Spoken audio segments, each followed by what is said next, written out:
welcome to the African Diaspora News Channel. I am Wongel Zelalem bringing you this report.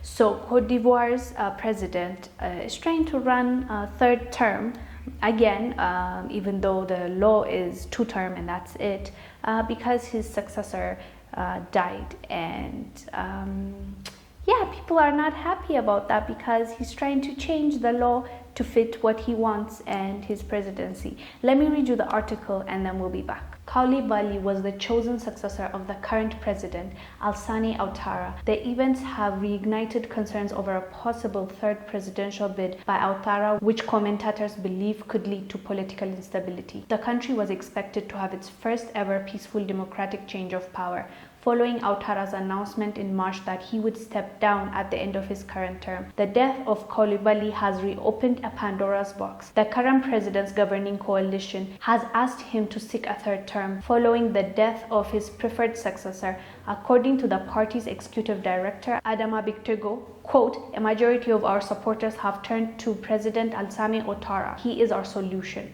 end quote. The Africa Report wrote, Ouattara, who is 78 years old, has been blowing hot and cold on whether he will be seeking a third term. He may be tempted to reconsider his promised departure to give himself time to groom a new successor. So Ouattara have been in power for 2 terms already, and now he was supposed to leave that office. He had a successor that he was grooming. So in March he announced that and told the world that he will be leaving and the successor will come to that place, and unfortunately the successor died.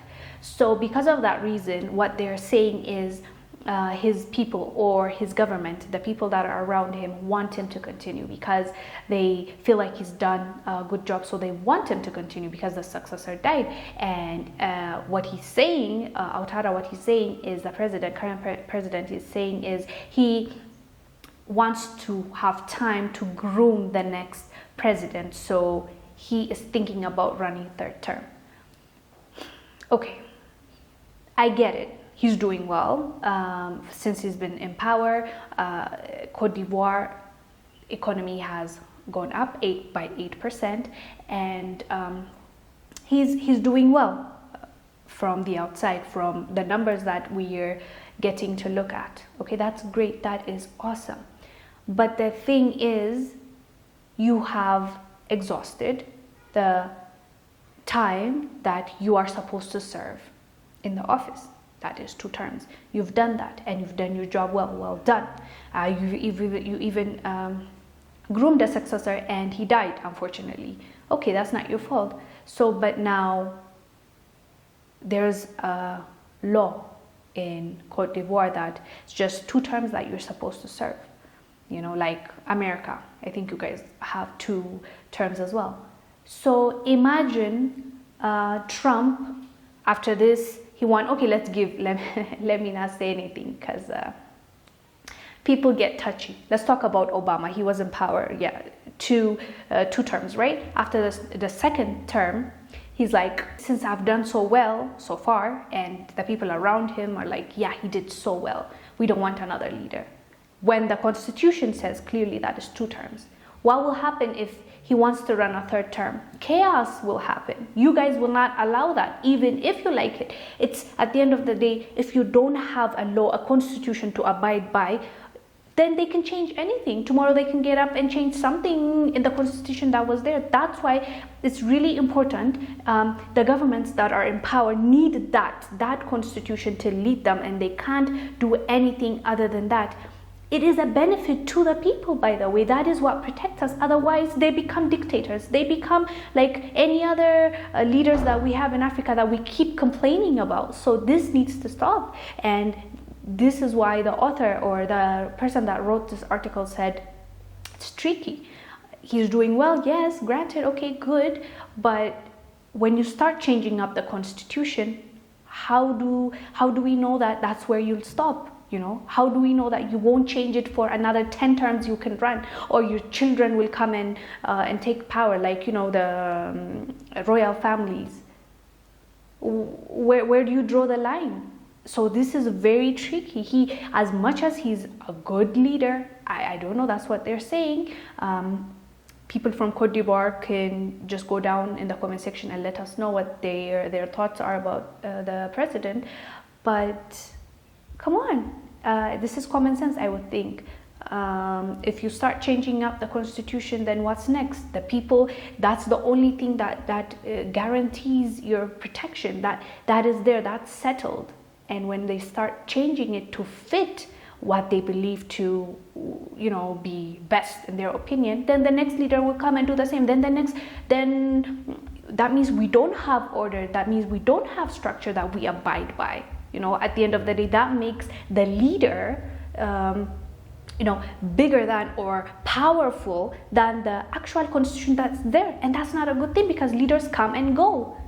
This guy will die, another person will come tomorrow, and then what? He already changed the constitution for that person. Now that person can run third term. What if that person is horrible? What if they change up the election? Elections can be rigged, and they rig it and they win again and again. Like, there's so many things and there's so many scenarios we need to think about before saying, oh yes, run for the next term because you're good.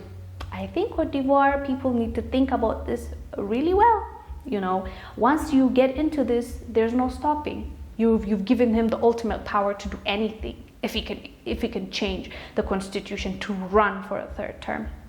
I personally don't agree with it, but you guys do let us know down below what you think the case is, and if this were to happen in America, what do you think will be the consequence of a president recommending that, or his party saying let's just go for a third term because he's really great?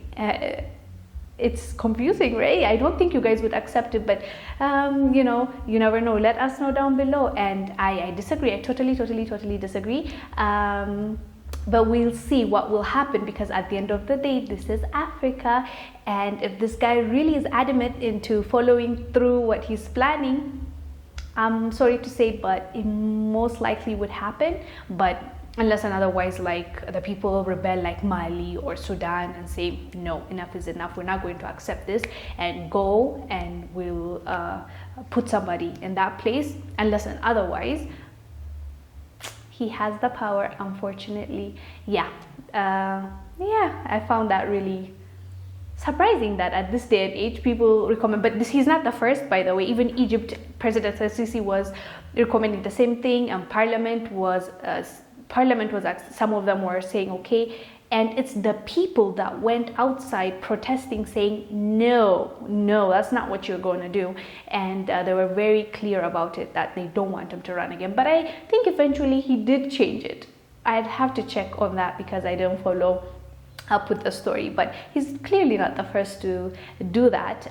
But in my opinion, as I said, it's just giving the open space for him to become a dictator, and that's not what we want. Thank you guys for watching. I look forward to hearing what your thoughts are. I'll see you on the next one. I am Wongel Zelalem, bringing you the support. Bye.